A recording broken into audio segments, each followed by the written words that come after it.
तो नमस्कार दोस्तों, आज की ये घटना उत्तर प्रदेश के सुल्तानपुर जिले के एक गांव की होती है।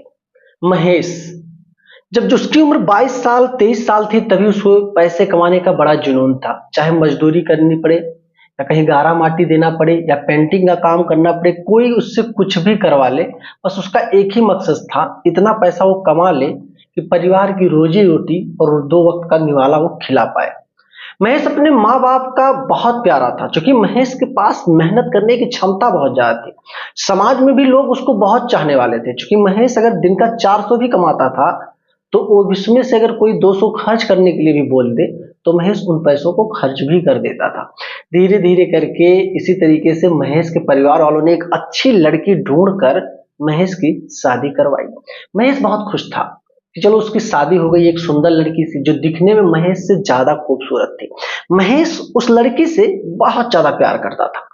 उसी के ना उसको देखे बिना, ना उससे बात के बिना, ना तो वो सोता ना तो वो जगता। मतलब इतना समझ लो कि दो जिस्म एक जान हो चुके थे। पति पत्नी का ऐसा रिश्ता, ऐसा प्यार, पूरे गांव के लोग यही कहते थे कि भाई इतिहास में किसी ने इस गांव में अपनी पत्नी से इतना प्यार नहीं किया होगा। धीरे धीरे करके महेश की जो पत्नी थी वो किसी गैर लड़के से अफेयर में फंस चुकी थी, जो कि शादी के पहले से उसका रिश्ता चल रहा था।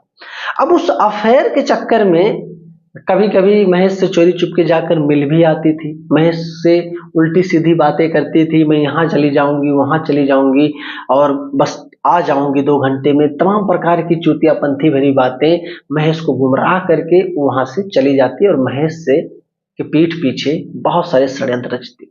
धीरे धीरे करके महेश को डाउट होने लगा कि आखिर रोज इसे घटा क्या रहता है। कभी बाजार का बहाना देकर, कभी परिवार में कुछ समस्या का बहाना देकर ये आए दिन मुझसे झूठ बोलकर आखिर जाती कहाँ है। अब धीरे धीरे करके महेश अपने पत्नी के रिश्ते में थोड़ा सा खटास ले आया। अब पत्नी को यह लगने लगा कि महेश ऐसा तो नहीं कि मेरे ऊपर शक करने लगा है। एक दिन रात में पत्नी महेश के पास होती है और नाटक करके रोने लगती है कि अब मैं इस घर को छोड़कर जा रही हूँ, लगता है आपको मेरे ऊपर विश्वास नहीं है, आप तो मेरे पीछे ही लग गए हो। तरह तरह की बातें महेश से करने लगती है, महेश का कसम खाती है और अपने बच्चों का भी कसम खाने लगती है कि तुम मेरे ऊपर बेवजह परेशान हो, बेवजह मेरे ऊपर नाराज रहते हो, मेरा किसी से कोई वास्ता नहीं, इस दुनिया में अगर कोई है तो वो आप हो, आपके अलावा कोई नहीं है। महेश को पत्नी के उस मगरमच्छ भरी आंसुओं को देखकर कहीं ना कहीं यकीन हो गया कि महेश ही गलत है। धीरे धीरे करके दिन गुजरते गए और महेश अपनी पत्नी के ऊपर आंखें तो जमाया ही था। अब एक दिन महेश ने अपने पत्नी को तो 100% पकड़ ही लिया, मोबाइल से कॉल पे बात करते समय और भी तरह तरह के सबूतों के आधार पर पत्नी को पकड़ लिया। पत्नी ने कई सारे बहानों को दे करके महेश से झूठ तो बोल दिया, लेकिन महेश ने यह तय कर लिया कि अब इसको रंगे हाथ उस लड़के के साथ जब वो पकड़ेगा तब वीडियो भी बनाएगा और पुलिस के सामने ले जाकर के दिखाएगा और अपने ससुराल ले जाकर अपने सास ससुर और साले को भी दिखाएगा कि आपने जिस लड़की को मेरे घर पे भेजा है उसका ये हुलिया, ये हाल आप देख लो। महेश पूरी प्लान को गठित कर चुका था और इस बार महेश की पत्नी चांस लेना नहीं चाहती थी। महेश की पत्नी को यह पता चल चुका था कि महेश अब सारी चीजों को, सारी बातों को जान चुका है, उसको ऐसे नहीं छोड़ेगा, जरूर से जरूर कुछ ना कुछ कांड तो महेश करेगा ही। अब महेश की पत्नी अपने बॉयफ्रेंड मतलब प्रेमी से षड्यंत्र के माध्यम से प्लान गठित करती है कि जल्द से जल्द हमें महेश को रास्ते से हटाना पड़ेगा, नहीं तो हम दोनों लोग फंसे जाएंगे और मारे भी जा सकते हैं। अब उसका प्रेमी, उसके पत्नी का प्रेमी उस पत्नी के चक्कर में आ गया और इसकी बात मान लिया। एक दिन महेश शाम को लौटता है घर पे काम से और आके अपनी पत्नी से कहता है कि कुछ सामान लाना है तो बताओ, मैं मार्केट जा रहा हूँ और कुछ सामान वगैरह लाना हो तो मुझे बता दो। महेश की पत्नी कहती है नहीं, आज जाओ मछली उछली कुछ ले आओ, मीट ऊट आज बने, थोड़ा बहुत दिन हो गया खाया पिया नहीं गया है। महेश कहता है ठीक है, मैं मछली लेके आता हूँ और तुम तैयारियां बनाओ, मैं जाता हूँ बाजार से, मुश्किल से आधे घंटे के अंदर मैं आ रहा हूँ। अब महेश की पत्नी ये बात तो जानती थी कि महेश शराब जरूर पिएगा।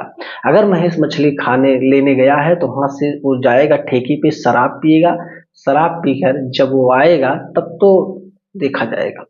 अब महेश की पत्नी ने अपने प्रेमी से पूरी साजिश के तहत प्लान बता दिया कि उसका पति गया है अब वो अपने हिसाब से उसको हैंडल कर ले।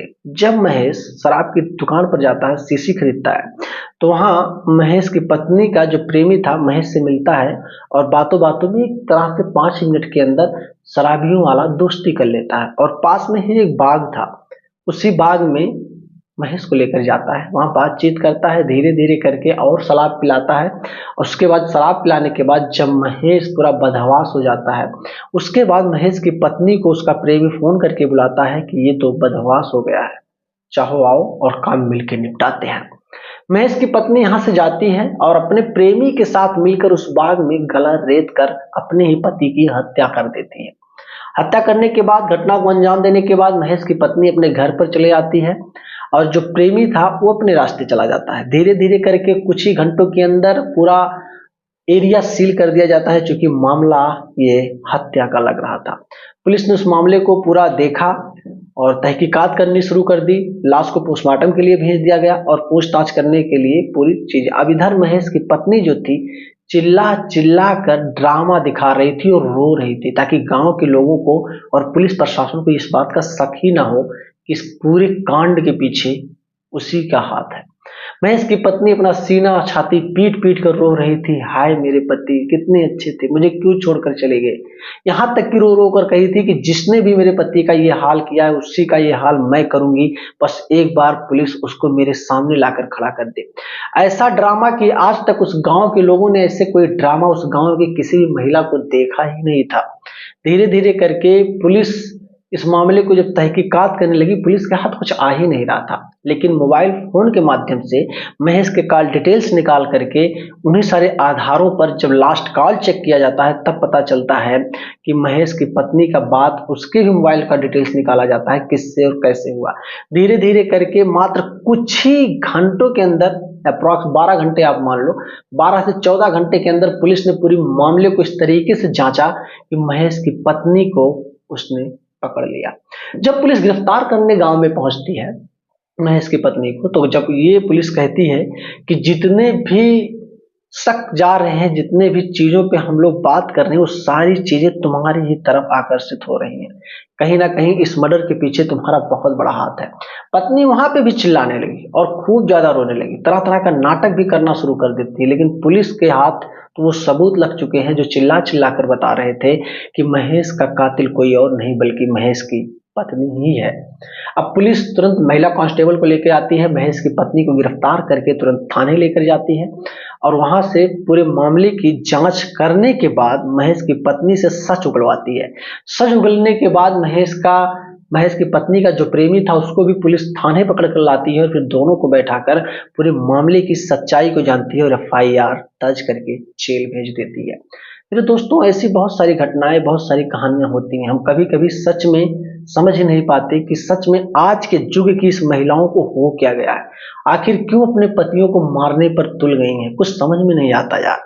क्या आपको लगता है कि इसके पीछे क्या हो सकता है, क्या साइकोलॉजी हो सकती है? क्योंकि आज के 20-30 साल पहले अगर आप जाओगे तो ऐसा कोई घटना जल्दी सुनने को नहीं मिलता था, लेकिन आज तो हर दिन ऐसा घटना न्यूज अखबारों में, चैनलों पे चलते हैं कि एक पत्नी ने अपने पति को मार दिया प्रेमी के साथ। क्या कहना चाहोगे महेश की पत्नी के बारे में, कमेंट करना। और वीडियो पसंद आई है दोस्तों लाइक करना, चैनल पे नए हो तो सब्सक्राइब करना। मिलूंगा जल्द ही एक अच्छी सी स्टोरी, नई कहानी को लेकर, तब तक के लिए जय हिंद।